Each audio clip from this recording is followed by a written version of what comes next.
Сәлеметсіздер ме, құрметті оқушылар? Бұл қарапайым математика және сіздермен бірге Мейірбек Жоламан. Бүгін біз номері 118-ші сабағымызды бастаймыз. Кестелер мен пиктограммалар. Кестелер мен пиктограммалар құрасын. Бірінші есеп. Әлия анасымен бірге отбасы үшін әртүрлі тағам дайындағанды ұнатады. Әлияның отбасы қандай тағам түрін ұнататынын анықта. Мысалы қараңыздар, атасы ол бізде қуырдақ деген, қуырдақты жақсы көреді.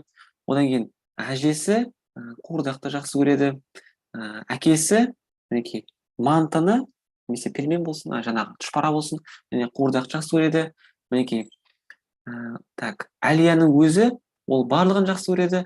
Одан кейін оның ағасы бар, мысалы Сырым, ол бұл бізде күріш пе екен, күрішті, мантыны, сорпаны және қуырдақты жақсы көреді. Ал мысалы бұл Сәуле деп аталатын болсақ, егер оның апасы деген сорпаны, мысалы тұшпараны немесе мантыны және қуырдақты жақсы көреді. Енді біздер айтқан болатын өз отбасын ұнататын тағамдар пиктограммасын құр дейді. Мысалы қараңыздар, әкесі, анасы, ағасы және қарындасы. Мысалы әкесі, мінекей бұл бізде өзіміз құрастырдық. Әкесі бешбармақ, мінекей палау, манты, қуырдақ, кәуап және тұшпараны жақсы көреді. Келесі анасы бешбармақты, палауды, мантыны, одан кейін тұшпараны жақсы көреді.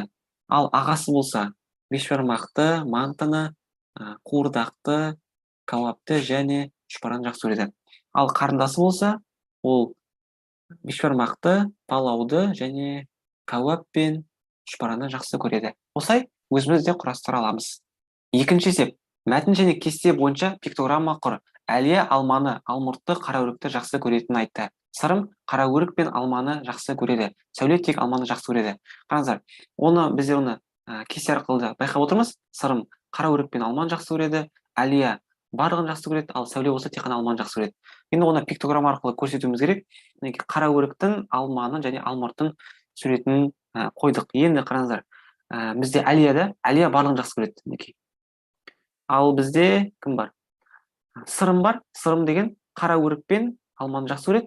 Ал мысалы Сәуле болса, ол тек қана алманы жақсы көреді. Осылай пиктограмма арқылы көрсеттік. Үшінші есеп. Бір есепті таңда, сұлбасын салып есепті шығар. Кере есептер құрастыр. Бізде енді барлық есепті шығардық. Қараңыздар, мысалы себетте 5 алма және 3 алмұрт бар. Себетте барлығы неше жеміс бар дейді. Барлығы, мысалы алма 5, алмұрт 3, барлығын табу керек. 5-ке 3 қосқанда 8 болады. Мінекей оның сұлбасын салдық. Енді қараңыз, жауабы себетте барлығы 8 жеміс бар. Енді біз осыған кере есеп құрастырамыз. Алма 5, алмұрт 5, бірақ барлығы 8. 8-ден 5 алғанда 3 шығады. Жауабы себетте 3 алмұрт бар. Бұл біздің кере есебіміз. Келесі нұсқасы. Себетте 5 алма және одан 2 кем алмұрт бар. Себетте неше алмұрт бар дейді. Алма 5, алмұрт 5, бірақ 2 кем. Сұлбасын көрсеттік. 5-ден 2 алғанда 3 шығады. Жауабы себетте 3 алмұрт бар. Келесі, енді біздер кере есеп құрастырамыз. Мысалы, алма 5, алмұрт 3, барлығы қанша деген сияқты. 5-ке 3 қосқанда 8 болады. Жауабы барлығы 8 жеміс бар. Бұл нұсқасы. Себетте 9 жеміс бар. Одан 4 алмұрт алынды, неше жеміс қалды? Болғаны 9 жеміс, алынды 4 алмұрт, қалды қанша жеміс? 9-дан 4 алғанда 5 шығады. Жауабы 5 жеміс қалды. Мінекей сұлбасын салдық. Кере есеп құрастырамыз. Алынды 4 жеміс, қалды 5 жеміс, болғаны қанша жеміс? 4-ке 5 қосқанда 9 шығады. Жауабы себетте 9 жеміс бар. Төртінші есеп. Әрбір топтағы заттар қандай белгілері бойынша топталған? Мысалы, бірінші топ ол бізде нан өнімдері. Екінші топ ол бізде ойыншықтар. Үшінші топ сыйлықтар және төртінші топ конус пішінді заттар. Осындай пішінді біздер конус деп атаймыз, сондықтан біздер оны конус пішінді заттар деп атадық. Осымен құрметті оқушылар, біздер бүгінгі сабағымызды аяқтаймыз. Сіздермен бірге болған Мейірбек Жоламан. Келесі сабақта кездескенше.